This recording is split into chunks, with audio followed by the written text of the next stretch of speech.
Friends, কালকে হচ্ছে ঈদ আর আমাকে বায়না ধরেছে আমার চাচা তো ছোট্ট কিউটি বোন বর্ষা বোন, কালকে তো ঈদ, তো আমাকে মেহেন্দি পরিয়ে দিবে। আমি তো জানি না মেহেন্দি পরতে, কিন্তু এই যে আমাকে বলছে মেহেন্দি পরিয়ে দাও, কাল তো ঈদ। কেমন খুশি হচ্ছে বল? অনেক অনেক। জামা কি কি পরবি বল? আমি ভোরবেলায় পরবো একটা লেহেঙ্গা, সকালবেলা পরবো একটা টিপ জামা, দুপুরবেলা পরবো একটা চুড়িদার, বিকালবেলা একটা পরবো জিন্স টপ। ওরে না, সব রেডি রে। হ্যাঁ, তাহলে কালকে তো কে সাজিয়ে দেবে? তুমি যে কেউ যে বুবরা আছে বুবু সাজিয়ে দেবে, যদি বুবু না আসে তুমি সাজিয়ে দেবা। আমি সাজিয়ে দেবো?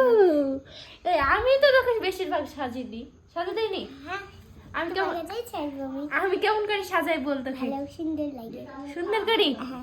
দেখতেই পাচ্ছো এখন বাইনা যে বুবু আমাকে মেহেন্দি পরে দাও, তাই তো? মেহেন্দি পরাবো, হ্যাঁ। যেভাবে পারবো সেরকম ভাবে তোকে মেহেন্দি পরে দিচ্ছি, ঠিক আছে? তো চলো স্টার্ট করা যায়, মেহেন্দি পরিয়ে দিই।